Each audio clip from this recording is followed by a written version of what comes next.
Hey, it's me, Waddles. Welcome back to Studio W7, my friends. Earlier this week, Minecraft Snapshot 25W17A, a banger snapshot with tons of new locator bar functionality officially being implemented into the game in a big giant way. But from accidentally leaving the next update into the game to a couple of other interesting changes going on here, my boy Bonzo and I, we've been digging into this new update and oh boy, we found so much more. So the happy ghast is beautiful, even more beautiful specifically when it's alive. Earlier on, we debuted this week's snapshot video by talking about some blocks that the happy ghast will avoid. Well, how is it doing all of this? That's thanks to a brand new block tag. Minecraft happy ghast avoids. Yeah, I'm not sure if there's a way to just list out the blocks using the tag to find all of them, but a couple of blocks absolutely included inside of this tag: a cactus and a magma block.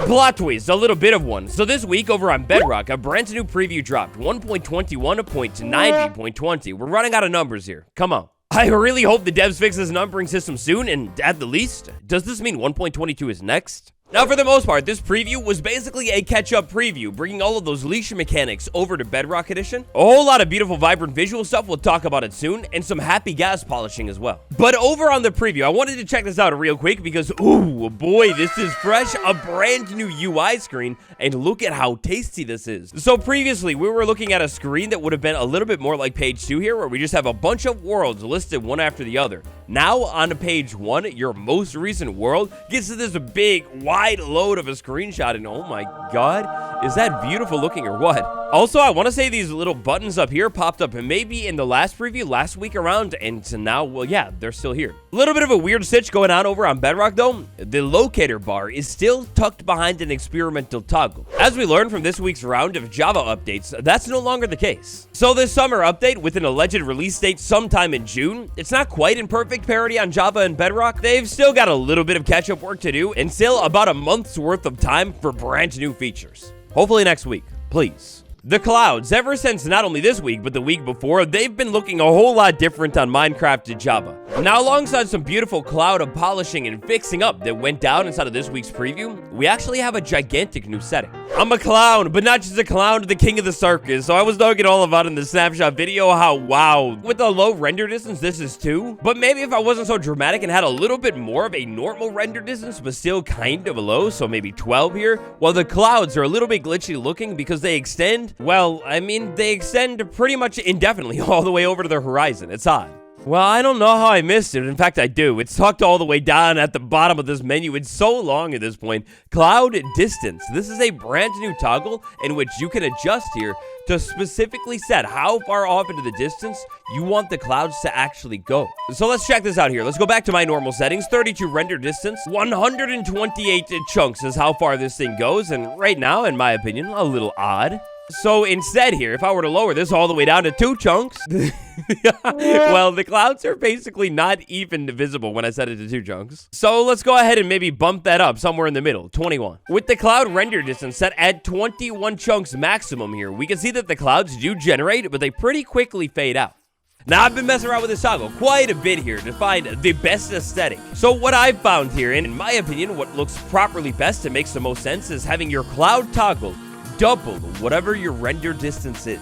So down here on ground with a 32 render distance and 64 block of cloud render distance, I mean, I don't know. I feel like it kind of makes sense. The clouds seemingly line up with the land off in the distance and the fog going on.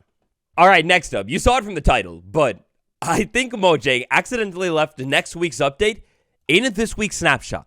So this week's snapshot, the queen of the crop here was the locator bar in this brand new gigantic waypoint system. They implemented this thing in full into the vanilla update. Now, alongside the implementation of this locator bar, like we took a look at in the initial snapshot video, they changed some of the mechanics here as well. Most notably having to do with the icon on the little locator bar down there and how this thing will actually look at a greater distance. After moving about 150 blocks away, the icon will bump from a square down to a little circle. After that, moving about 100 or so blocks more, that icon will bump from a circle down to a tiny little square. And then last but not least, a little bit more time later, reaching our final size, we get a tiny little star. So in the snapshot, all of our symbols are pretty relatively basic here, just being circles and squares. But that's not all that we have. For this one, a nod to the legend is Zoom Avoid.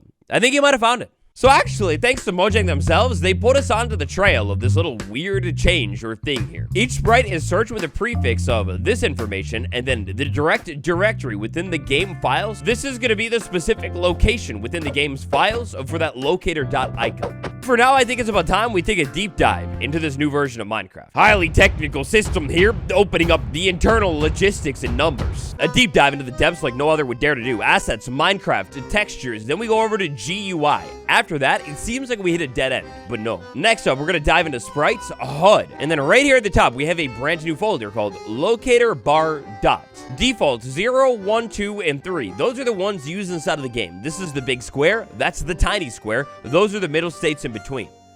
But bow tie, what in the world? So if I were to tap on this and open it up, we get the most smallest texture in the world. You can't even see anything. But if we just pull this out of the folder, Photo Analyzer 3000, throw this thing inside of it and then increase the size of this texture so we can get a better look at it. Give it a second and it's a brand new bow tie icon for the locator bar. What in the world? Now, this is crazy looking. This is a really nice icon. You can clearly see it's a little bow tie. It's nice. We have no color on it, but that's because of how everything is done in the game. The gradient would be slapped on top of this afterwards. So you could definitely have this thing in all of the color gradients too. Now, here's the real interesting thing, because over in the game, with the help of the waypoint command, we could actually modify a waypoint. So I could say, take the style of Vodal's waypoint over there and change it to bow tie. And I think this would be done something like that right there, but unfortunately, it didn't really work. So maybe we try .png, that doesn't work. We try these little bracket things, that doesn't work either. We put a space in a word, that's not the word. Yeah, basically, this file is inside of the game, but in order to actually activate it, you're gonna need the help of a data pack. So for now, if we want to fix that, we can just go ahead and run the reset command, and that's right back to normal, but we've got a new icon inside of the files. Now, real sleuths of Minecraft updates may remember that many times in the past, for example, 2014, when banners were being changed and updated, we had this interesting and, dare I say, much more beautiful potential banner texture. And then way more recently, 2019, the bee update, crystallized honey was found in the game. It ended up being removed about a month after it was first found inside of the game. Sometimes, Mojang pulls a little bit of an oopsie and leaves something inside of the game that wasn't necessarily meant to be there quite yet. And it feels like they did that again. So with that being the case here, very weird update, well, what does it actually mean? Well, of course, with no hard cold words inside of the changelog here, and no mention of bow tie at all. Well, we don't know for sure, but we could try and figure it out.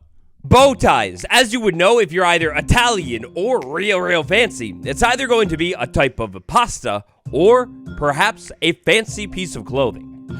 A piece of clothing. That's interesting, because in Minecraft, we kind of have a bunch of different clothing. Armor. Thinking about our Minecrafty clothing here, armor, it's insanely valuable. It would be a huge pain if one were to, say, grind out a turtle helmet, the elytra, and then just straight up lose it, right?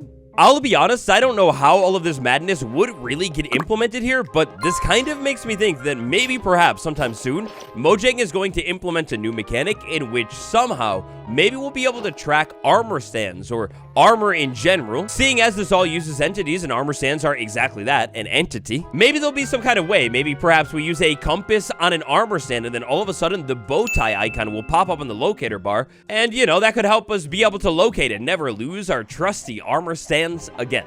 I mean, after all, in its current implementation, the locator bar is basically just a multiplayer feature. Like, they've spent all of this time developing this feature, and in a single-player world, well, you'll never see it. So that could be a thing, but maybe even more excitingly, pets.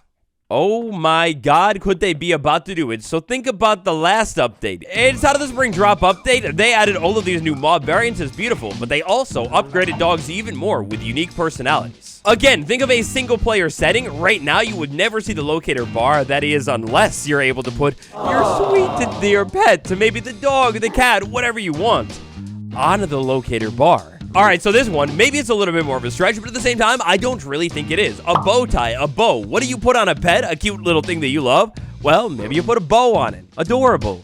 A symbol like this too could really, in my opinion, represent pets really well, all while not having to have a different icon for both cats and dogs and maybe even other mobs that you want to put on this bar. Look, man, I don't know. It all comes back to the compass for me. Kind of like you can with a lodestone and a compass. You know, you use the compass on the lodestone and it links to it. Perhaps we just grab a compass and use it on our dearest friend that we want to be on the locator bar, like sneak and interact or something. And bam, the pet is now a bow tie on the locator bar. Ever since the implementation of the locator bar, like literally day one, people have been begging, like I literally saw it an hour after this was added to the game, for pets and other mobs to be able to be implemented onto this bar. And again, the bar, it works off of entities. Once you get past the act of actually triggering the action, it's all insanely doable. My third and final thinking here, and to be honest, maybe this is like the least likely one, but perhaps the bow tie is a way to change a player's icon from like just a generic player on the local realm to like a friend or something like that. Imagine being able to change the icon on the locator bar, not just the color, for specific people that you really care about. Mojang doesn't usually just drop random things inside of the game files, so I guess we're just gonna have to wait and see. But this is all super weird. I really hope this isn't just a practical prank from Felix or something. A sneaky sound change that went down inside of this new preview here. I wonder why they did this one, but the gas, the happy, dried gas, whatever. Please tell me I'm not the only one that keeps getting tripped up by this thing's name, right? Perhaps because of its potentially insanely useful decorative capabilities here, the dried gas will now only make its ambient sounds if placed on soul soil or soul sand. Otherwise, if you put this on anything else, you will get no sounds at all. Now, this is all pulled off thanks to a brand new block tag that we have here, which is this really long one. Triggers ambient dried gas to block sounds. Resource texture pack maker, you could adjust this inside of the game's files, but it looks like right now, interestingly, in the vanilla game, these are the only two blocks you could place this thing on to actually get these cool ambient sounds. I feel like Bone should maybe be included too, right? And last but not least, Woodland Mansions. So the Minecraft movie, it's very interesting. The Woodland Mansion is a very large plot point inside of this movie. Also inside of the movie, all over the place, you have the flying, happy gas. Well, you know what? Now that I think about it, they didn't look so happy inside of the movie. But you got these flying gas with the big platform thing. Very interestingly, inside of this week's snapshot, we have a Woodland Mansion fix. And this issue that was fixed, just like the other structure problem that was in the game for years fixed last week, well, this one's been sitting in the game since 2021. Basically, this has to do with a room variant of the Woodland Mansion that would never pop up inside of the mansion. So, technically speaking, inside of the game files here, we're talking about the 1x1_B5 room. Yes. Our brand new, sort of in a way, 1x1 B5 room looks something like this right here. It's essentially what is, I think, an allium farm. When this thing pops up into the game initially, no vines will be grown at all. You'll have a bunch of flower pots with alliums and then a cauldron with water. I have no clue what they're trying to symbolize is going on here. Maybe it's like dying or something. But either way, no matter what it is, you'll have a chest inside of this room as well too. And well, even more allium in a crazy pattern. Now, to my understanding here, basically, the other variants of this room were actually being able to be generated inside of a Woodland Mansion. It was just this one single one that wasn't popping up. So our other Woodland Mansion rooms that I don't think are new, I think they've been sitting around here and actually properly generating. B1 right here, which is a real tall room, really sick roof design going on, another flower pot and a small table. The study.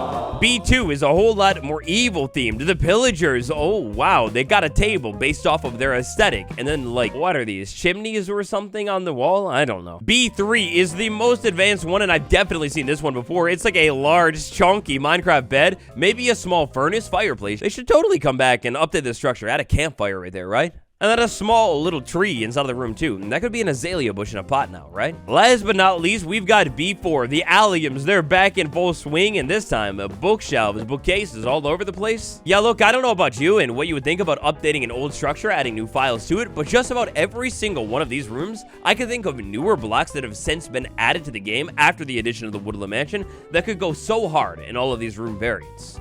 I don't know, though. At least when it comes to Woodland Mansion updates, this idea is still living rent-free inside of my head. I love the idea of a little Easter egg. Put the chicken jockey inside of the boxing match, right? And Snapshot 25 W17A, weird bow tie oddities, new rooms, and a couple of other interesting changes. That's just about it. If you ever find anything cool, tell me all about it on r/waddles. So thank you for watching. Like and subscribe. I hope that we get something real spicy in the Snapshot next week. I'll see you all tomorrow. Goodbye.